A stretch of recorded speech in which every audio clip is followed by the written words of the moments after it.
Okay, see how the grooves go across? Now we are using an exceptionally good piece of wood. Not all the wood we have here is exceptional. Now, we're going to change tools, so what I want you to do, let me hit that again.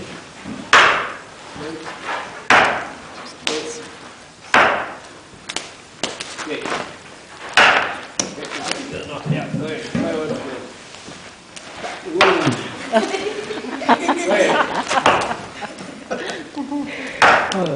Okay, we'll go away. Okay, you want me to hit this time and you hold? No. Just because I took the glasses off, you'll be okay. We'll change tools. Okay. Now what he's going to do, he's going to use the pointy end of the hammer. Okay. Either end, I would tend to use the bigger end. What I don't want the young worker to do is try and do it this way, on the side. This synthetic sinew will eventually cut. He takes it back to have a swing, and whoever's standing behind him all of a sudden has a rock sticking in him, okay? Or when he's swinging it down like this, the rock takes off. So just this way, we don't want him to hold the hammer up here, because there's no leverage. Down here, and you're aiming for up here. Just going to put an X on it. Aim for the X. Otherwise, you might have to hand it. Okay.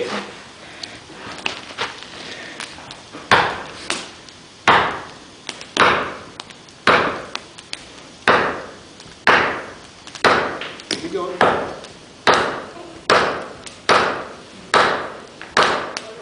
Okay, hold up a sec.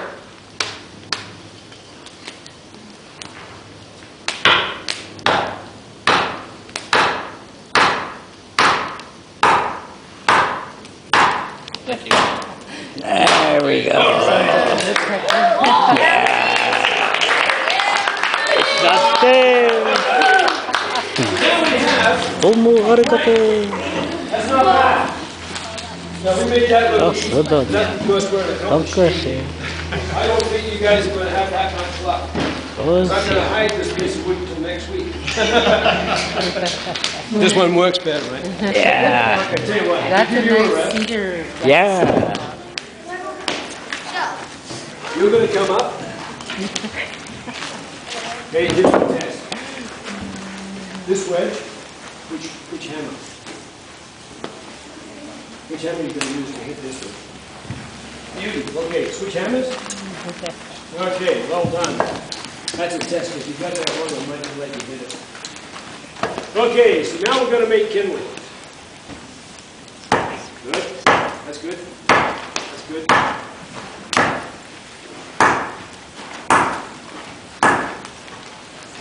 Keep going.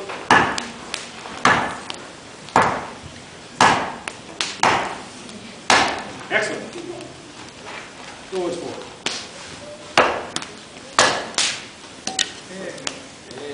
Okay. Now for the elders, when you're doing this and you're not as trusting as me, you may be more sensitive. You might want them to hold the wedge as they hit. This is just a, ooh.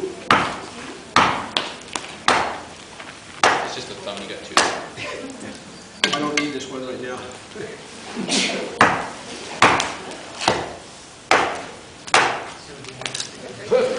Yes, Thank you. I really appreciate that. Yeah. So the trick is to try and create kindling. Now I keep pointing this out. The piece of wood we just used was dynamite. Yours is going to be frustrating. So I'm going to tell you that ahead of time. The idea is once we get the plank, we've now created some kindling out of it. Tomorrow morning, if each family does this, you're just going to stockpile all the kindling in one area under one of the sleeping platforms, probably back there.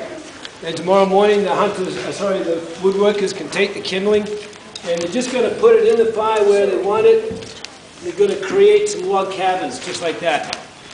Build it up so high. There's some traditional paper in there, and you'll find a traditional match. Put that to it, and we should have a hot breakfast.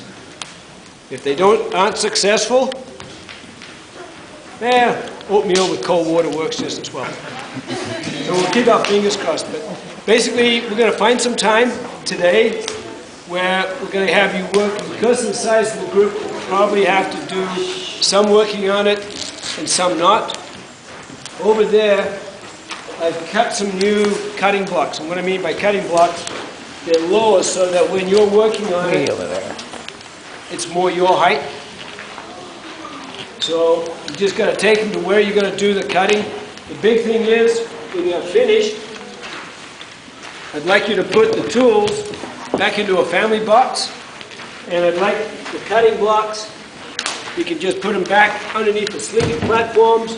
We'll put them back over there, either place, as long as they're away from the fire, so there's no tripping hazards. OCM. Awesome. Do the bannock and never do the soup after. Okay. We lost. Okay, so now we're going to talk about your bread. How you cook bread here. First how you say it is saplain. Can you say that? Saplain. That's how you say bread.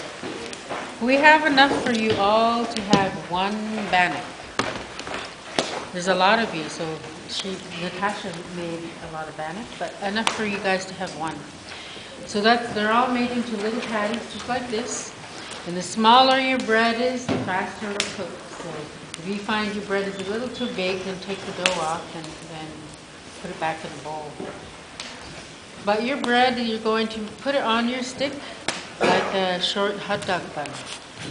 You're going to make sure the top of the stick doesn't show because you don't want it to burn. And then you're going to work it and make sure it's all even all around.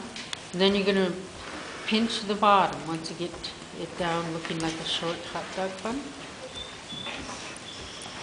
Now that is the perfect size bannock. Easy to cook over the fire. Now when you know your bread is really stuck to your stick, then you can cook it. Because if you don't have it really stuck to your stick, it's going to fall off and go right into the fire. And you're going to cook once you do that, then you're going to cook it over the heat of the fire. And you want the tip upward because it cooks your bread better that way. When it cooks it evenly. So you're going to cook it until it's dark brown bread. There should be no white on it. And you're going to turn it, and it'll take about 5-10 minutes. You don't want to put your bannock in the fire like a marshmallow because your bannock will be black on the outside and be real gooey on the inside, and you'll end up with a tummy ache, so you don't want that either. So just take your time and sit right on the ground. It's better with this kind of fire. It's really hot. You want to gradually cook it and turn it every now and then. And then when your bread is cooked, you're going to twist it, and it should come right off. But if it doesn't and it tugs yet, that means you need to cook it a little bit more. The inside is a little bit gooey. That's how to tell whether your bannock is cooked. And then, so we're going to do, your bannock will be, you'll be cooking it after all your soup is cooking. After we do all the soup, then you can take your, we'll have an elder come up. And you're going to, the elder from each family will come up and get enough bread for their family. And then she'll bring it right to your family, and you're going to sit at your family and put your bread on your stick in your family plates. That's the best way to do it. We don't want everybody up here because then it'll take a long time for you to get your bread done. So when you are finished cooking your bread, you're going to make sure, well, after you cook your bread, the honey will be outside. We keep the honey outside all the time. We don't want to see the honey in here because it gets sticky everywhere. And it's better to have that outside on the picnic table out there. We'll have it out there or on the leg. When you are finished having your bread, your responsibility for each family is to make sure that all these sticks get put away. We do not want to see them on the ground. We do not want to see you burning them in the fire. Even when you clean it, you don't burn it to clean it because then you end up with a real black bread, and you don't want that. So you're going to take any kind of, even a kindling. You can go take off any bread that's